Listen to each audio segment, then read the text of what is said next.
कि 2027 में सिर्फ साइकिल ही दिख रही है पीडीए के हिसाब से। जो देख लीजिए, बीजेपी के विधायक ने कहा मुझे मुस्लिम का वोट नहीं चाहिए। सुरेश पासी, जिसको अखिलेश यादव टिकट देंगे, पार्टी जिसको टिकट देगी उन लोग उसी और साथ समाजवादी की सरकार आ रही है 2027 में। 2027 में समाज विकास किया था उसका रिजल्ट उनके सामने है। करोड़ों की जमीनें कौड़िए की सूची दिखा सकते हैं। अच्छा, कोडिन माफिया, कोडिन भैया, कोड आज तक बुलडोजर नहीं चल रहा। यादव समझते थे वो नेताजी की प्रतिमा लगा रहे थे, वो सही देखा है।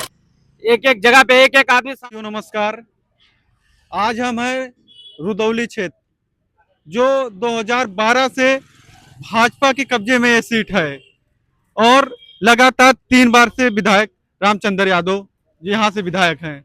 समाजवादी पार्टी 2022 में एक नया प्रयोग की थी, आनंद सेन यादव को प्रत्याशी बनाई थी।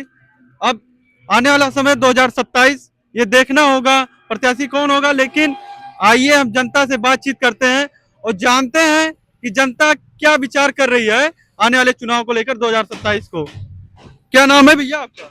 कदीर खान। कदीर खान, जी। कहाँ के रहने वाले भैया? रुदौली के। रुदौली यहीं के। जी। का माहौल बा 27 लेके? माहौल भैया की 2027 में सिर्फ साइकिल ही दिख रही है पीडीए के हिसाब से। जो भी लोग हैं सिर्फ साइकिल ही निशान देख रहे हैं। चाहे जिसको टिकट मिले, जैसे हमारा विनोद लोधी जी हैं, आनंद सेन है, रुश्दी में, चाहे जिसको भी टिकट मिले, जनता पूरा मूड बनाए समाजवादी को खाली वोट देना, खाली बस। केवल समाजवादी को? सिर्फ समाजवादी भाई। भाजपा से कौन नाराजगी बा? भाजपा तो कोई नाराजगी नहीं भाई, सिर्फ समाजवादी ही ऐसी पार्टी जो मुस्लिम यादव जो भी जिसका भी कर दीजिए आप, वही सबका सम्मान करती, बाकी कोई पार्टी में सम्मान नहीं है। पीडीए से रामचंद्र यादव भी तो आते हैं भाई, उनकी पार्टी अलग है ना। वहाँ पे देख लीजिए, अभी आपका अमेठी में देख लीजिए, बीजेपी के विधायक ने कहा मुझे मुस्लिम का वोट नहीं चाहिए। कौन? सुरेश पासी। सुरेश पासी। अब वहीं को देख लीजिए, वहाँ हमारी इज्जत ही नहीं, तो हम किस लिए उनको वोट करें? तो रामचंद्र जी से आप खुश नहीं है? हम उनसे खुश हैं, उनकी पार्टी से खुश है। हम तो उनसे कोई वैसी लड़ाई नहीं है, हमारी लड़ाई उनकी पार्टी से खाली बस। काम वाम किए हैं क्षेत्र में? काम जो किए आप खुद पता कर लीजिए पब्लिक में जाके। ये बताइए, तुलना की जाए आनंद सेन यादव और रुश्दी मियां में, कौन सबसे भारी पड़ेगा? हमको हमारी पब्लिक को ये नहीं चाहिए, हमको चाहिए सिर्फ समाजवादी पार्टी। जिसको अखिलेश यादव टिकट देंगे, पार्टी जिसको टिकट देगी वो लोग उसी साथ हैं। चाचा आपका क्या नाम है? रंजीत विश्वकर्मा। रंजीत विश्वकर्मा। तो पीडीए के तहत किसकी सरकार बना रहे हैं आप? पीडीए के तहत तो समाजवादी की बना रहे हैं और समाजवादी की सरकार आ रही है 2027 में। 2027 में समाजवादी बिल्कुल पूर्ण बहुमत से 2027 में समाजवादी पार्टी और आदरणीय अखिलेश यादव जी मुख्यमंत्री बनने जा रहे हैं। मुद्दा क्या रहेगा 27 में समाजवादी? मुद्दा सीधा और विकास का, शिक्षा का, रोजगार का। युवाओं के रोजगार की बात की जाए तो भारतीय जनता पार्टी ने जब से प्रदेश की सरकार में कमान संभाली है, तब से ना तो कोई रोजगार मिला है, व्यापार चौपट हो चुका है, पूरी तरह से भ्रष्टाचार चरम पर है। महिलाओं की, लोग कहते हैं कि जीरो टॉलरेंस है गवर्नमेंट की, महिलाओं की देख लीजिए, आए दिन पेपर भरा रहता है, घटनाएं होती रहती हैं, कहीं अपहरण है, कहीं दुराचार है, कहीं हत्याएं हैं।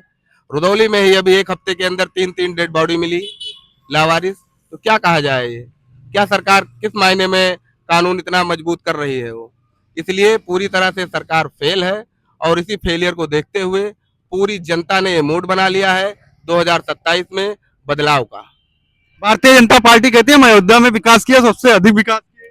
जितना भी विकास उन्होंने किया था उसका रिजल्ट वहां की जनता ने 2024 में उनको दे दिया है।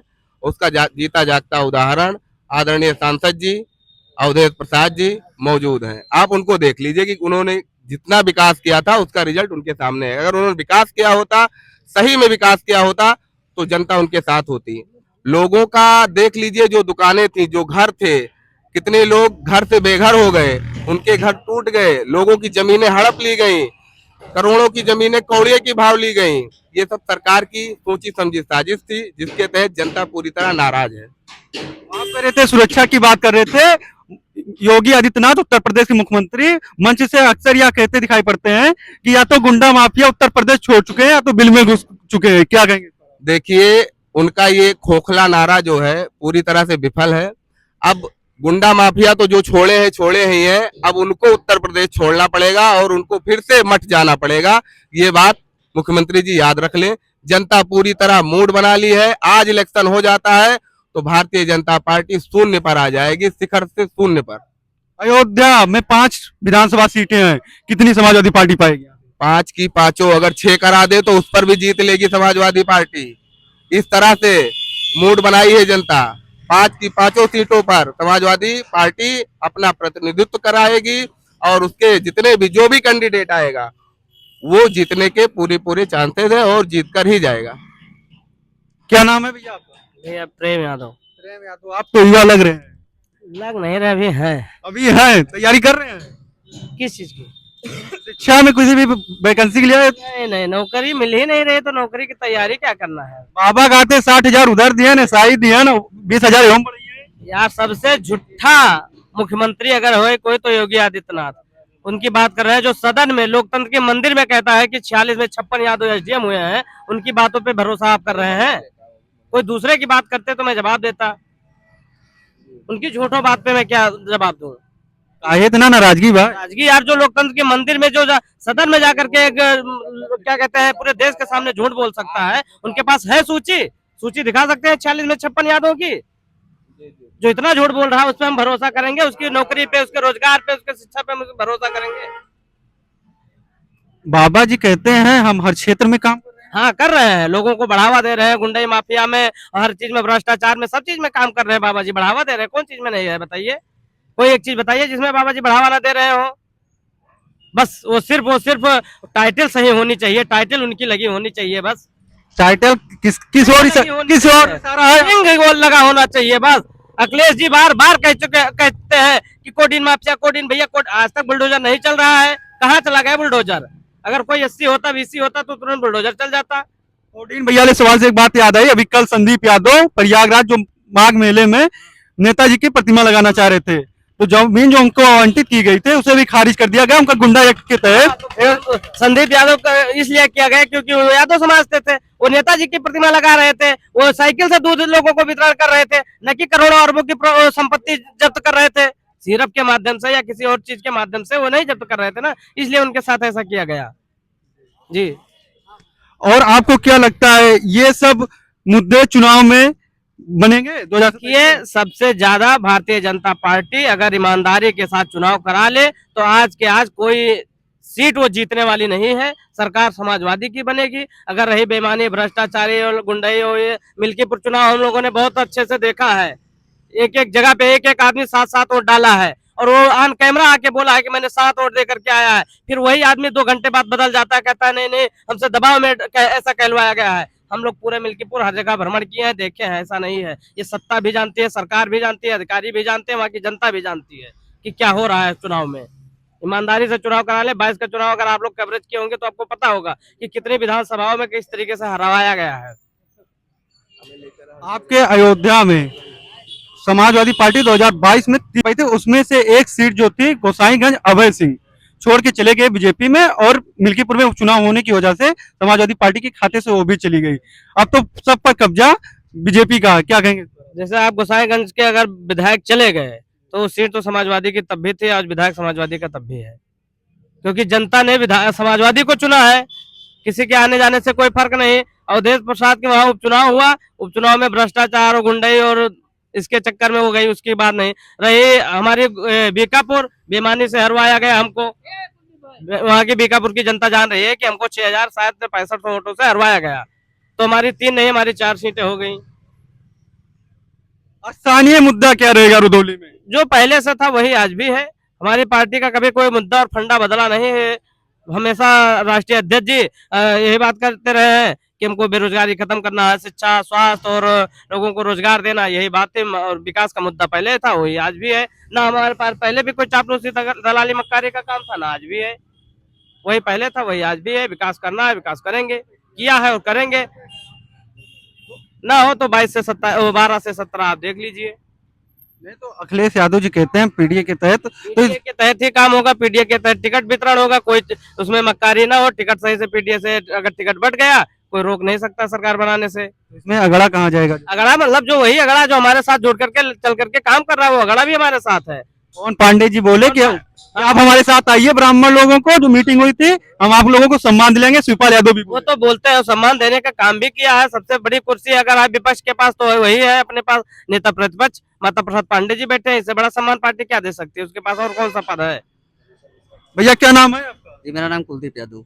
कुलदीप यादव ही रुदौली के रहने वाले जी रुदौली। हैं। तो रुदौली में स्थानीय मुद्दा क्या है, क्या चर्चा चल रही है? स्थानीय मुद्दा ये है मेन चीज संविधान का चल रहा है। संविधान के तहत कोई काम नहीं हो रहा है। वोटर लिस्ट में इतनी ज्यादा फर्जीवाड़ा हुआ है। पंचायत चुनाव की लिस्ट देखा जाए, उसके बाद विधानसभा की लिस्ट देखा जाए, दोनों लिस्टों में इतना डिफरेंट आ रहा है। भाई जो लोग वोट दे रहे हैं पंचायत चुनाव में वही देंगे विधानसभा चुनाव में, और उसमें एक भारी मात्रा में अंतर आ रहा है। पंचायत चुनाव राज्य आयोग कराता है और जो ये विधानसभा लोकसभा होता है ये निर्वाचन आयोग ये कराता है। जी आपकी बात सही है, लेकिन वोटिंग तो यही जनता करती है ना। जो विधानसभा में करते हैं वही पंचायत चुनाव में करते हैं, तो दोनों में अंतर क्यों? नहीं तो एसआईआर प्रक्रिया इसीलिए चलाई गई। एफआईआर प्रक्रिया चलाई गई तो जैसे पंचायत चुनाव में इतने सारे नाम जुड़ गए तो विधानसभा में क्यों नहीं जुड़ा? इसका मतलब एफआईआर जो हुआ सही से नहीं हुआ। आप एसआईआर पर विश्वास नहीं हुआ जी, स्थानीय लोगों ने काम नहीं किया उस पर। बीएलओ पर सीधा असर। जी बिल्कुल, बीएलओ ने किया है। बीएलओ ने काम नहीं किया सही ढंग से। अभी देखिए नोटिस आना शुरू होगा तो पता चलेगा लोगों को फिर। 68,000 लगभग रुदौली में वोट कटे हैं। जी इस पर कुछ कहेंगे आप, किसके कटे हैं? वोट ज्यादा किसके कटे हैं? इसमें ज्यादातर वोट देखा जाए तो पीडीए के लोगों का कटा हुआ है, और ये कहीं ना कहीं थोड़ा से बीएलओ की कमी है। पीडीए के लोगों को कटा हुआ है। क्या यहाँ से बाहरी लोग आए थे? क्या बाहरी लोग थे? बीएलओ लोगों ने काम नहीं किया ना सही ढंग से। अगर बीएलओ ने सही ढंग से काम किया होता तो इतना वोट ना कटा होता। गाँव में उन्होंने ये किया केवल एक सिंगल पर्ची भर दी है, पूरा फॉर्म सही से नहीं भरा हुआ है। और उसके बाद पंचायत चुनाव का जैसे मामला होता है तो उसमें जो ग्राम पंचायत के लोग चुनाव लड़ रहे हैं उसमें थोड़ा एक्टिव, तो उनको केवल अपनी पंचायत में काम करना था तो उसको उन्होंने कर लिया अपना फिर। लेकिन विधानसभा एक बड़ा लेवल हो जाता है तो उसमें पंचायत का आदमी जो होता है वो पूरा विधानसभा नहीं देख सकता है। तो ये बताइए रामचंद्र यादव जी यहाँ काम वाम कर रहे हैं कि नहीं? काम अगर किया होता तो रुदौली विधानसभा की ये हालत न होती। 3 बार से विधायक काम है नहीं। जनता से पूछिए, जनता बताएगी कितना काम किया है।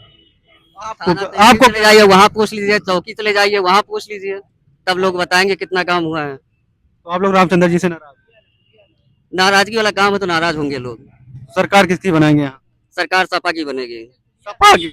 सपा की सरकार बनेगी यहाँ पर। प्रत्याशी कौन हो सकता है संभावित? संभावित प्रत्याशी और राष्ट्रीय अध्यक्ष तय करेंगे, जो भी होगा उसको हम लोग लड़ाएंगे, उसको जिताएंगे। क्या नाम? साथियों हम बात कर रहे थे, रुदौली क्षेत्र में थे, स्थानीय लोगों से मुद्दे की जाने की बात की, और यहाँ पर जो स्थानीय मुद्दा है लोगों ने बताया कि विकास कार्य विशेष कुछ तो नहीं है। रामचंद्र यादव जी जो विधायक हैं बीजेपी के, उनसे काफी नाराजगी है लोगों को। जनता की यहाँ नाराजगी स्पष्ट जाहिर हुई। आप आगे कमेंट बॉक्स में बताइए कि रुदौली क्षेत्र में कितना काम हुआ और वर्तमान विधायक कितने कार्यवर्क हैं, कितना पारदर्शिता है उनके अंदर, उनके कामों में कितनी पारदर्शिता है, ये आप लोग कमेंट बॉक्स में बताइए। और देखते रहिए द सोशल माइक। धन्यवाद।